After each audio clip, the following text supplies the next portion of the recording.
डाल मैं पात पात कुछ इसी तर्ज पर आम आदमी पार्टी और बीजेपी दोनों ही अपनी राजनीति को चमकाने में राजधानी दिल्ली में जुटी हुई हैं, लेकिन इन सब के बीच अगर कोई पिस रहा है तो वो है राजधानी दिल्ली की जनता। इसी मुद्दे पर चर्चा की हम शुरुआत करेंगे। तमाम खास मेहमान इस वक्त हमारे साथ जुड़ चुके हैं। बीजेपी के नेता सुधांशु मित्तल जी हमारे साथ मौजूद हैं। कांग्रेस की प्रवक्ता रागिनी नायक हमारे साथ जुड़ी हुई हैं। वरिष्ठ पत्रकार अवधेश कुमार जी स्टूडियो में बने हुए हैं और हमारे साथ संदीप दुबे आम आदमी पार्टी के नेता भी हमारे साथ बने हुए हैं। संदीप, पहला सवाल आपसे ही, सड़क से सियासत कब तक चलाते रहेंगे आप लोग? देखिए, सबसे बड़ी बात है जो मैं कहना चाहूँगा कि हमारी सरकार बनी, मजबूत सरकार बनी और केजरीवाल जी के नेतृत्व में अच्छा काम करने का हम लोगों ने संकल्प लिया। हम लोगों ने सोचा कि राजनीति, नई पीढ़ी आई है जो राजनीति में प्रयोग कर रही है और हमारे लिए तो ये मॉडल है कि हम यहाँ मॉडल स्थापित करें, जो हम लोगों ने जनता से वादे किए उसको पूरा करें, ताकि पूरा देश देखे कि ये पार्टी जो नई पार्टी आई है जिससे इतनी ज़्यादा उम्मीदें हैं, हम उन उम्मीदों पर खरा हो। बिजली, पानी या जो स्वराज की परिकल्पना है कि हम आम आदमी को शासन देंगे, मोहल्ला कमेटी बनाएंगे, वहां की समस्या वो बैठ के लोग निपटाएंगे, तो ये बहुत बड़ी जिम्मेदारी थी। लेकिन भाजपा और कांग्रेस के लोगों ने, एक हमारे बिहार में कहावत है कि साच बात सहदोलवा कहे और सबके चीज से उतरल रहे। जब सच्चाई के लिए हम लोग लड़ना शुरू किए और आए काम करना शुरू किया तो इन दोनों ने इतनी ज्यादा अफवाहें फैला दी और ये राजनीति दिख के आई कि ये लोग अच्छा कुछ इस देश में, इस समाज में होने नहीं देना चाहते, इस दिल्ली में होने देना नहीं चाहते और इस वजह से आज लोगों में इतना गुस्सा है। लोगों में क्या गुस्सा है? आम आदमी पार्टी के कार्यकर्ता सड़क पर खड़े होकर हंगामा कर रहे हैं, आपने उसको दिल्ली के लोगों से जोड़ दिया है। देखिए ये हंगामा नहीं है, ये प्रदर्शन है। हंगामा खड़ा करना हमारा मकसद नहीं है, हमारा मकसद है ये सूरत बदलनी चाहिए। हम ये सूरत को बदलने के लिए काम कर रहे हैं। हमें भी दुख होता है कि हमें बार बार हमारे लोगों को निकल के घरों से बाहर जाके प्रदर्शन करना पड़ता है। ये दोनों पार्टियां चाहती हैं कि हम भी इन्हीं की तरह हो जाएं। ये हमें अपनी श्रेणी में खड़ा करना चाहती हैं ताकि एक अच्छा काम करने वाला आदमी, एक ईमानदार व्यक्ति वो कैसे बेईमान दिखे। सुधांशु मित्तल जी, आपसे मेरा ये सवाल है, बीजेपी जैसे को तैसा वाली स्थिति में क्यों उतर आई है? एक तरफ आम आदमी पार्टी के कार्यकर्ता अगर सड़क पर हैं तो आप पुलिस को बुलाइए, आपके खुद के कार्यकर्ता सड़क पर उतर गए और अगर बैरिकेडिंग नहीं होती तो दोनों में जूतम पैजार की स्थिति देखी जाती दिल्ली की सड़कों पर।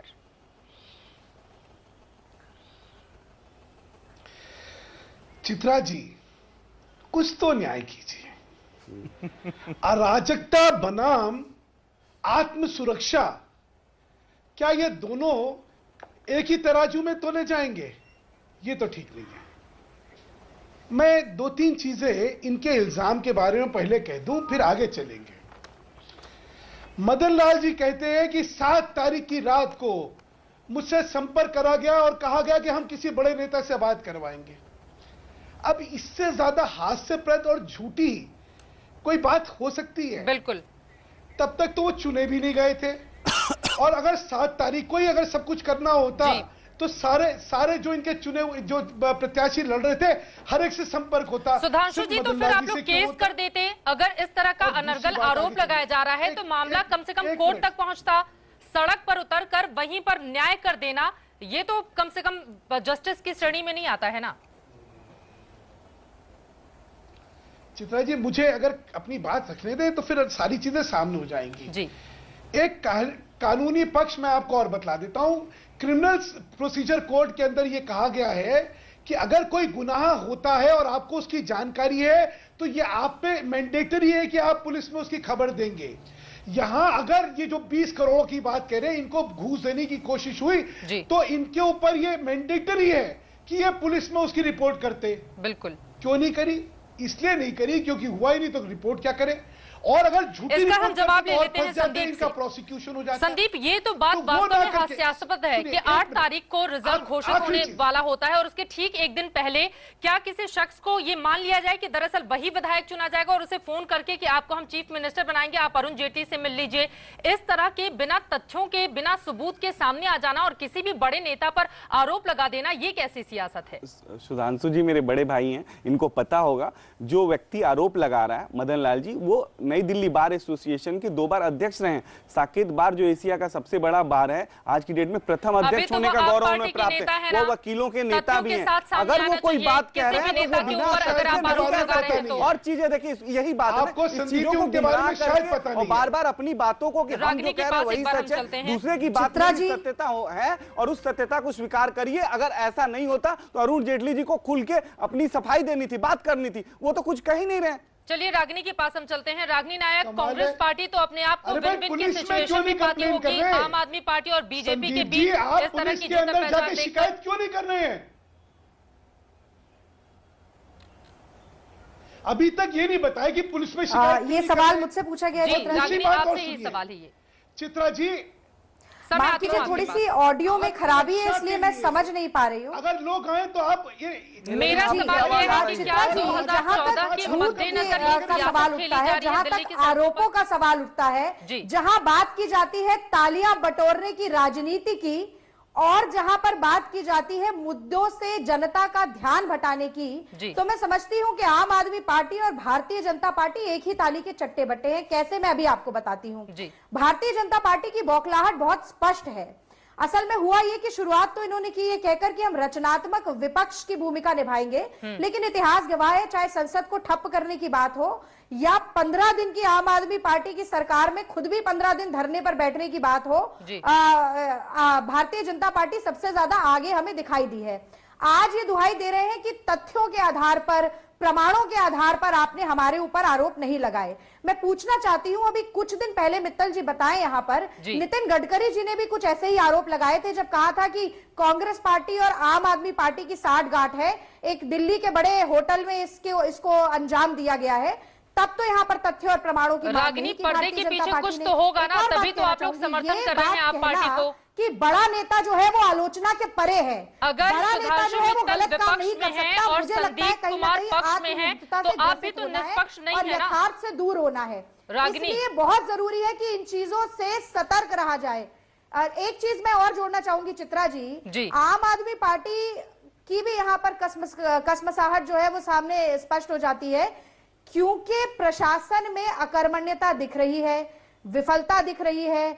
तो कहीं ना कहीं लोकसभा के चुनाव तक जो मोमेंटम अभी मिला हुआ है आम आदमी पार्टी को, रागिनी यही हमारा मुद्दा है, लेकिन सवाल यही है कि कांग्रेस पार्टी फिर क्या कर रही है? ये कहीं ये पब्लिसिटी पाने के लिए, तालियां बटोरने के लिए दरअसल सच्चाई यही है कि शासन सही तरीके से कर नहीं पा रही आम आदमी पार्टी, और यही कारण है कि सिर्फ हल्ला बोल और उसके जरिए जनता को गुमराह करने की कोशिश के तहत ये सियासत खेली जा रही है आम आदमी पार्टी की ओर से।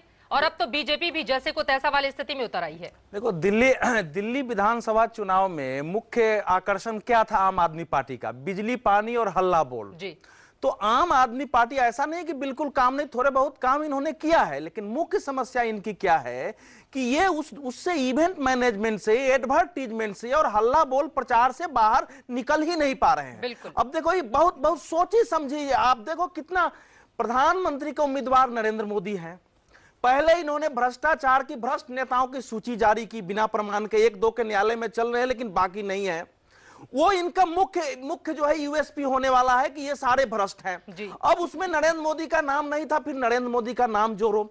अब वो प्रचार जो उनको लोकसभा चुनाव का करना है, अब चूंकि अरुण जेटली नरेंद्र मोदी के मुख्य रणनीतिकार हैं, निकट हैं, हर्षवर्धन दिल्ली के चेहरा है, उनकी एक ईमानदार छवि है, तो ये एक साथ इन सबको लाओ और पूरा प्रचार करके फिर देश में लोकसभा चुनाव में जाओ। तो इसलिए राजनीति तो वोट की है, इसमें कहीं कोई डाउट नहीं है। कोई यह स्वीकार करने को तैयार नहीं है कि 7 दिसंबर को भाजपा में ऐसे अंतर्यामी है कि उनको मालूम हो गया कि आम आदमी पार्टी जीतने वाली है।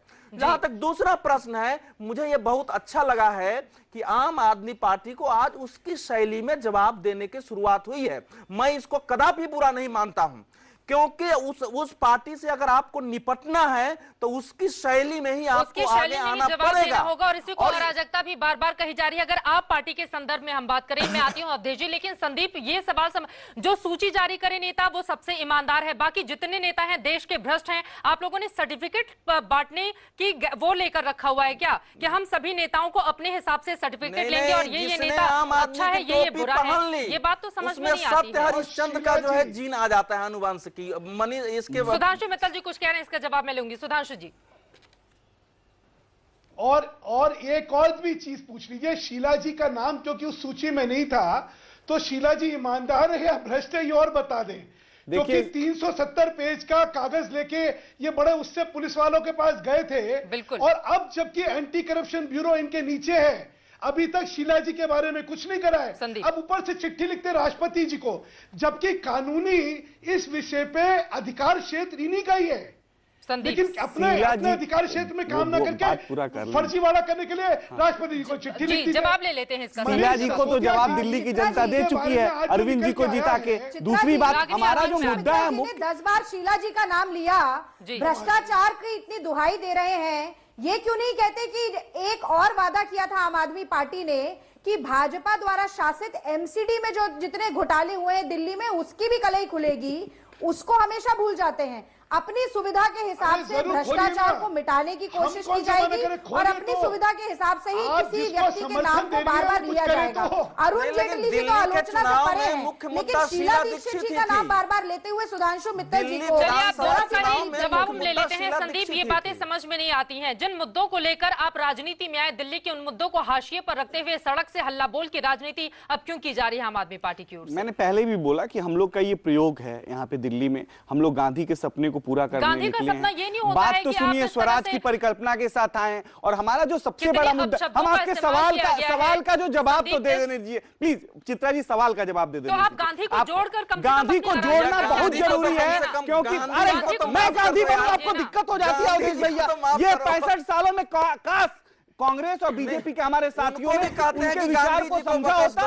आज गरीबी, इतनी गरीबी नहीं होती। हमारे यहाँ चावल दाल रोटी सब्जी और झूरी पकौड़ी जिस दिन बन जाता है उस दिन त्योहार होता है इस देश में। जोर से जितना झूठ बोलो, मेरी बात तो सुन लीजिए, जिस बात तक वो पहुंच जाए कुछ। अरे भैया अवधेश भैया, क्वेश्चन जो पूछा उसका जवाब तो ले लें। क्वेश्चन का जवाब आप कहां दे रहे हैं? मैं दे रहा हूं ना भाई, हमारा पहला ही, हमारी राजनीति सत्ता में जो अपराधीकरण है, जो अपराध को शोषित कर रहे हैं और पोषित कर रहे हैं, और जो भ्रष्टाचारी हैं उनके खिलाफ हल्ला बोलने का। अरे अगर बीजेपी में अरे साहब चले जाइए, हर जिला का जो एमपी है या तो माफिया है या किसी एक अपराधी आज मैं बता रहा हूं प्रदर्शन किया है, करेंगे अपराधी का व्यवस्था परिवर्तन की लड़ाई है। आम आदमी पार्टी इकट्ठा हो गया, अभी तक तो आम आदमी पार्टी डरा सहमा था, बहुत छोटा था, अब इकट्ठा हुआ है, नई पीढ़ी तैयार हो गई है और नई पीढ़ी जवाब दे रही है। जवाब क्या इस तरह से दिया जाएगा? जवाब पे दिक्कत आ रही है। शब्दों का इस्तेमाल किया गया है सड़क पर, क्या ये है आम आदमी पार्टी? कोई अब शब्द का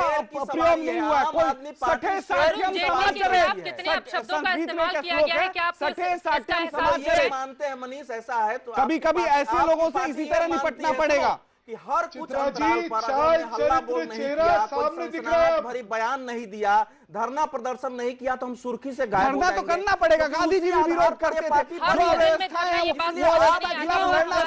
हम नहीं लड़ेंगे, हम तो चाहते हैं बीजेपी अच्छा काम करे, कांग्रेस अच्छा काम करे, सभी लोग अच्छा काम करें। बात बताओ, नई पीढ़ी तो अच्छा काम देखना चाहती है। भ्रष्टाचार का अपराध का आरोप है, मैं किसी को सर्टिफिकेट नहीं, जरा मुझे ये बताओ कि अरुण जेटली पर इसके पहले राजनीति में किसी प्रकार के अपराध या भ्रष्टाचार का आरोप कभी सुना है? अरे साहब, सुना हो या न सुना हो, सुना कि नहीं सुना है बताओ। हमने सुना, मदन लाल जी ने क्या कल बोला, कल क्या बोला, इसी पे तो चर्चा हो रही है। आप बार बार पूछे, एक जवाब का विषय नहीं तो लिया। सरकार को गिराने की साजिश चल रही थी, कैसे हमारी सरकार अच्छा काम कर रही है, अफवाह उड़ाया गया, विरोध किया गया, झूठे बिजली गई, 2014 की तैयारी के तहत रणनीति बीजेपी की ओर से भी अपनाई गई है और वोट की राजनीति के लिए क्या क्या करेंगे अभी आप लोग, ये बात समझ से परे है। शुरुआत तो आम आदमी ने किया है ना चित्रा, इसमें तो मानना पड़ेगा। बीजेपी भी तो उसी रंग में रंगी हुई दिखाई दे रही है। करनी चाहिए, बीजेपी नहीं, हर पार्टी को इसका जवाब देना चाहिए। सुधांशु जी, ये गलत बात है, ये गलत बात है। सुधांशु जी, बीजेपी भी तो आप पार्टी के रंग में ही रंगी दिखाई दे रही है ना। आप लोग भी सड़क पर उतरकर अब शब्दों का इस्तेमाल कर रहे हैं, केजरीवाल चोर हैं, इस तरह के नारे लगाए जा रहे हैं। चित्रा जी, आत्म सुरक्षा के लिए आदमी अपने लिए काम करे, उसको आप जो है अराजकता से और गुंडाई से जोड़ेंगी, ये तो न्याय नहीं है। इन्होंने तो कह दिया 1400 करोड़ रुपए जो है मीडिया ने ले लिए थे भाजपा का प्रचार करने के लिए और इनके खिलाफ। आप 30 दिनों से अराजक बना रहे हैं। आपने तो अरविंद केजरीवाल को सिर्फ अराजक बनाया। जो हमने अच्छा काम किया, हमारी सरकार अच्छा काम कर रही है, आपने कुछ भी कहीं भी उसको एक बार आपके मुंह से नहीं निकला होगा कि आप आम आदमी पार्टी वाले बड़े अच्छे हैं। अरे राजनीति अभी राहुल गांधी का तारीफ कर रहे हैं कि राहुल गांधी ने कम से कम आम आदमी पार्टी ने सीखा, तो उन्होंने सोचा तो कि हमें बदलाव करना है। आपने तो कभी ये भी नहीं सोचा, आपने ये भी नहीं सोचा राजनीतिक सोचता, तो जो अच्छा काम कर रहा है उसकी हम तारीफ कर रहे हैं। इसके लिए ये नहीं कि हम किसी के विरोध में। अरे आप तो सूची के साथ आ गए ना सामने, आप तो सूची के साथ आ गए। अरविंद बिल्कुल बिल्कुल, आप जाके देखिए इलाके में जो गुंडा है या तो माफिया जो है एमपी माफिया के द्वारा प्रोत्साहित है, इस व्यवस्था के खिलाफ हमारी लड़ाई है। एक बार सुन लेते हैं सुधांशु जी। देखिए, इनकी ये अराजकता और गुंडाई की संस्कृति अगर दोबारा मुझे ऐसे ही बुलाना तो मैं आपसे हाथ जोड़ता हूं, मुझे तो ना बुलाइएगा। अगर एक चर्चा भी ढंग से, तहजीब से और मर्यादाओं के अंतर्गत नहीं हो सकती तो क्या बात होगी। आज क्या हो गया, थूको और गाली दो, राजनीति की संस्कृति इन्होंने ये बना दी है। अगर आपको लगता है ये राजनीति की संस्कृति इस देश को, समाज को और मीडिया को स्वीकार्य है तो मुझे कुछ नहीं कहना। सब वक्त की कमी है, इस वजह से आपको रोकना पड़ा है। आप सभी का बहुत शुक्रिया इस चर्चा में शामिल होने के लिए, लेकिन सबसे बड़ा सवाल यही है कि काठ की हांडी क्या बार बार चढ़ेगी। फिलहाल बड़ी बहस में अभी के लिए बस इतना ही, और इस वक्त